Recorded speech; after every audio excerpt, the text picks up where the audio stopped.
Hello everyone, welcome to our channel. అందరూ ఎలా ఉన్నారు? నేనైతే చాలా బాగున్నాను. ఈరోజు నేను మీకు సారీకి లేస్ అంటే పళ్ళు దగ్గర ఎలా వేసుకోవాలనేది చూపించాలనుకుంటున్నానండి. ఇక్కడ చూస్తున్నారు కదా, ఫస్ట్ మనం స్ట్రైట్గా వేసుకోవాలి. వేసుకున్న తర్వాత ఈ విధంగా కుచ్చిపెట్టుకోవాలి. కొంచెం లూజ్గా లేస్ని తీసుకొని కొంచెం ఫ్రంట్కి లేస్ అనేది మడిచిపెట్టుకోవాలి. మళ్ళీ చూపిస్తున్నాను చూడండి. మన ఫింగర్ని ఆ విధంగా పెట్టుకొని అలా కొంచెం ఫోల్డింగ్ చేస్తే మనకి కరెక్ట్ ఫోల్డింగ్ అనేది వచ్చేస్తుంది.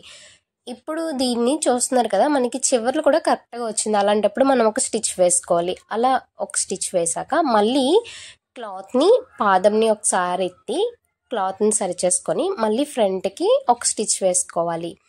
ఇలా వేసుకున్న తర్వాత మళ్ళీ మనము పాదాన్ని కొంచెం ఎత్తి మళ్ళీ రివర్స్కి ఏదైతే ఫస్ట్కి వచ్చామో అక్కడికి ఒక స్టిచ్ అనేది వేసేసుకోవాలి. అంతే అండి. ఇలా వేసుకుంటే మనకి పళ్ళు పార్ట్లో ఉన్న చివరి కోనీలు చాలా నీట్ ఫినిషింగ్తో వస్తుంది. ఇప్పుడు మనం ఏదైతే ఎడ్జెస్ని కుట్టుకుంటున్నామో ఫస్ట్ నుంచి ఆ ఎడ్జెస్ని కంటిన్యూ అయిపోతే సరిపోతుంది.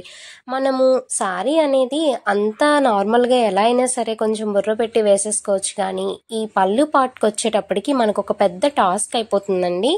ఎందుకంటే ఆ పళ్ళు పార్ట్ అనేదే కదా సరిగ్గా ఉంటేనే మనకి ఆ చీర లుక్ అనేది ఇంకా గ్రాండ్గా కనిపిస్తుంది. కొంచెం లేట్ అయినా సరిగ్గా వేసుకుంటే చాలా బాగా వస్తుందండి పళ్ళు పార్ట్ అనేది. నేను చెప్పినట్టు ఒకసారి ట్రై చేయండి. మీకు ఎలా అనిపించిందో, అంటే మీకు ఎలా వచ్చిందో కూడా నాకు ఒక చిన్న కామెంట్ చేయడం అయితే అసలు మర్చిపోకండి. చూస్తున్నారు కదా, ఫినిషింగ్ లుక్ అయితే ఇలా ఉంది. నాకైతే చాలా నీట్గా వచ్చింది. ఈ చివర ఆ చివర కూడా. Thank you for